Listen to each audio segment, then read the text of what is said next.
पाहतोय सकाळपासून संविधान पालखी काढली आली, त्याचबरोबर संविधान पहाट करतो आहे. नेमकं यामागची संकल्पना कशी काय असणार आहे आणि लोकांच्या घराघरात 1 लाख संविधानाच्या प्रति या देखील दिल्या जाणार आहे. मी सर्वप्रथम देशवासियांना आणि राज्याच्या जनतेला संविधान दिवसाच्या शुभेच्छा देतो. ज्या संविधानाने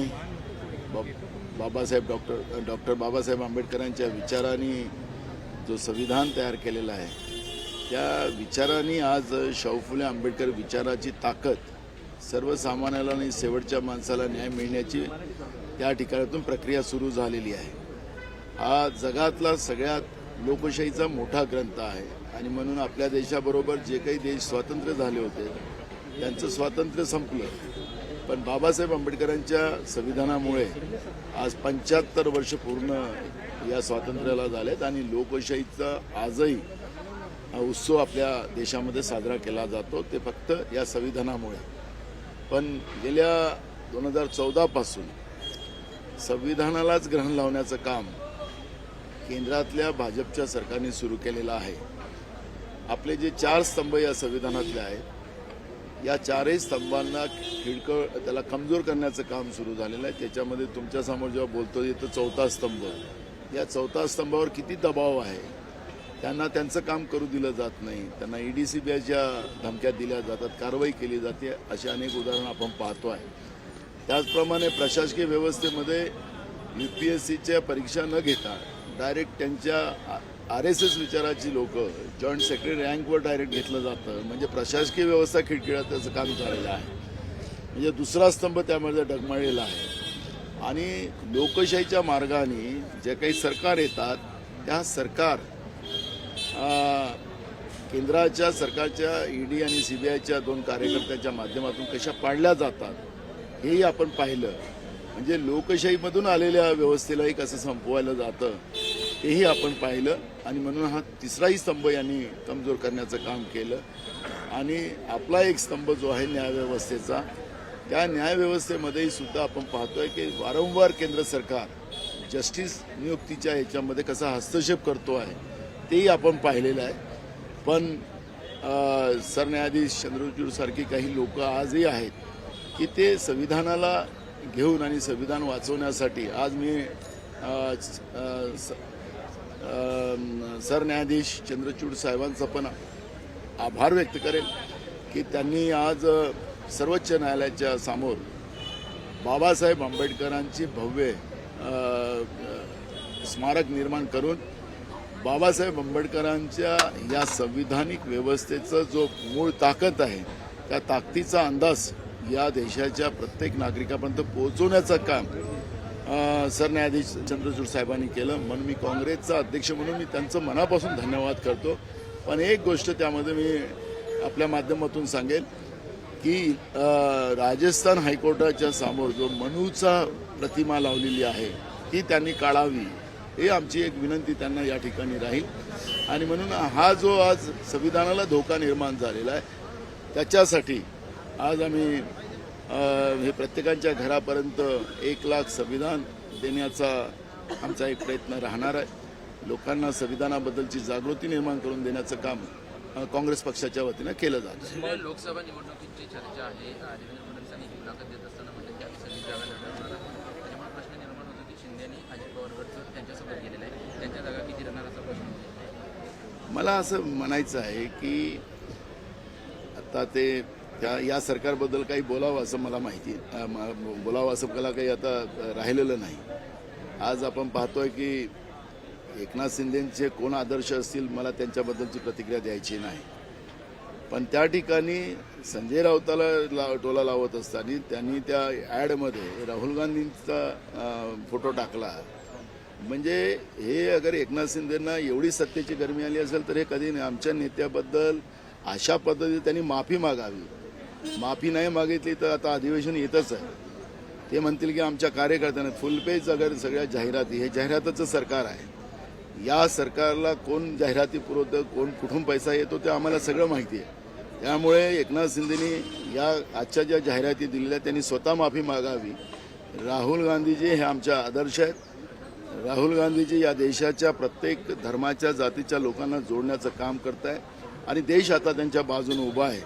आणि आमच्या नेत्याच्या बद्दल या पद्धतीची भूमिका समजा एकनाथ शिंदे आणि त्यांची पार्टी घेत असेल तर मग जशा तसं उत्तर देण्याची भूमिका सुद्धा काँग्रेस पक्षाची राहणार आहे. राहिलं निवडणुकीचा, मोदी सरकारचा काउंटडाऊन सुरू झालेला आहे आणि आता फेब्रुवारी 15पर्यंत आचारसंहिता लागतील आणि आता हे किती जागा वाटप करा काही करा, पण महाराष्ट्रामध्ये काँग्रेस आणि काँग्रेस आघाडीच्याच जास्त जागा लोकसभेमध्ये निवडून येतील आता. आणि हे सर्वेमध्येच सिद्ध झालेलं आहे. त्याच्यामुळे त्यांनी काय वाटप करायचं नाही करायचं तो त्यांचा भाग. पाच राज्यांच्या ज्या वाटपाची चर्चा कुठपर्यंत आली आहे? इकडे भाजप दावे करते की आम्ही अमुक जागा निवडणार, महाविकास आघाडीचं जागा अजून आता निवडणुका संपायच्या आहेत. आता निवडणूक प्रक्रिया उद्या परवा संपेल, त्याच्यानंतर आम्ही महाविकास आघाडीचे सगळे लोक बसतो.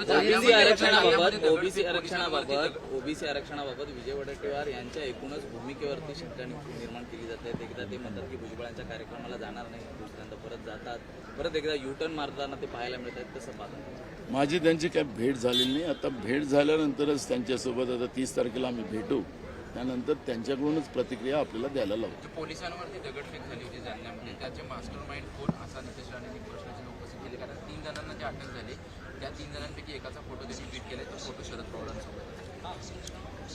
व राजकारणामध्ये आता मी पण सार्वजनिक आणि सामाजिक जीवनामध्ये राहतो, राजकारणात राहतो. आम्ही जिथं जातो तिथं अनेक लोक फोटो काढतात आमच्याबरोबर. आता ज्यांच्याबरोबर काढत नसतील त्यांचा तो प्रश्न आहे, पण आता ते फोटो काढला म्हणून तो आमच्या पक्षाचा माणूस आहे हे असं कोणाला म्हणता येणार नाही. आखरी पोलीस आपल्या राज्यातलं आता सक्षम आहे की असक्षम केलं या सरकारने हे तर आपण पाहतोच आहे. तर पोलिसांनी चौकशीमध्ये हे केलं पाहिजे आणि गुन्हेगाराची जात नसते आणि कुठला पक्ष नसतो. जो गुन्हेगार असेल त्याच्यावर कारवाई झाली पाहिजे. मौजूदा सियासी हालात में आपको क्या लगता है आज का जो दिन है सेलिब्रेट करना बहुत अहम है? बिल्कुल, क्योंकि जो केंद्र की जो सरकार है वो सरकार संवैधानिक व्यवस्था को ख़त्म करना चाहती है और ख़त्म कर एकदम आखिरी स्टेज पे लाके खड़ी करती है. लोकतांत्रिक व्यवस्था के जो 4 संवैधानिक व्यवस्था के जो 4 स्तंभ है, इसमें आपका स्तंभ जो है चौथा स्तंभ, वो चौथा स्तंभ की क्या हालत बना के रखी है आपको सबको पता है. अगर जो चौथा स्तंभ अगर प्रॉपर न्यूज़ देगा, लोगों की भावना रखेगा, प्रशासन और सरकार पे हमला करेगा तो तुरंत उसके ऊपर कार्रवाई की जाती है. और चौथा स्तंभ भी उन्होंने ख़त्म कर दिया है. अपन ने देखा कि प्रशासकीय व्यवस्था में भी यूपीएससी में एग्ज़ाम न लेते हुए आरएसएस विचार के लोग उनको डायरेक्ट जॉइंट सेक्रेटरी रैंक पर बिठा दिया है और उनके माध्यम से पूरा देश का प्रशासन चलाया जा रहा है. तो ये प्रशासकीय व्यवस्था भी ये सरकार ने ख़त्म कर चुकी है.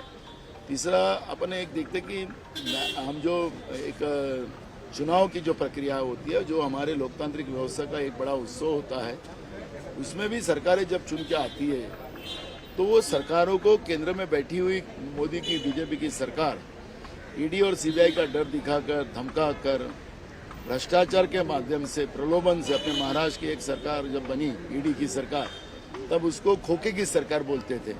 तो ये खोखे की सरकार, इनमें भ्रष्टाचार, लोकतांत्रिक व्यवस्था को भ्रष्टाचार से खरीदने का जो एक शुरुआत जो केंद्र की नरेंद्र मोदी की सरकार ने की, तो लोकतांत्रिक व्यवस्था को भी खत्म करने का काम उन्होंने किया.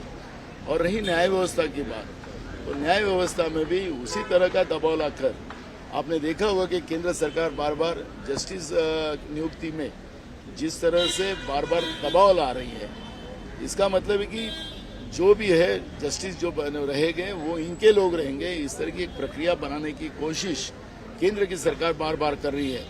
मैं आपने जो सवाल पूछा इसलिए मैं सर न्यायाधीश चंद्रचूड़ जी का अभिनंदन करूंगा. उनने आज सुप्रीम कोर्ट सामने बाबा साहब अम्बेडकर जी का जो भव्य स्मारक बनाया और एक लोकतांत्रिक व्यवस्था का, और बाबा साहब अम्बेडकर जी ने जो संवैधानिक व्यवस्था के आधार पर एक बड़ा ग्रंथ लोकतांत्रिक व्यवस्था का हमारे देश को दिया, उसका सम्मान करने का काम जो चंद्रचूड़ साहब ने किया, उससे उनका कांग्रेस का अध्यक्ष इस नाते से उनका अभिनंदन करता हूं.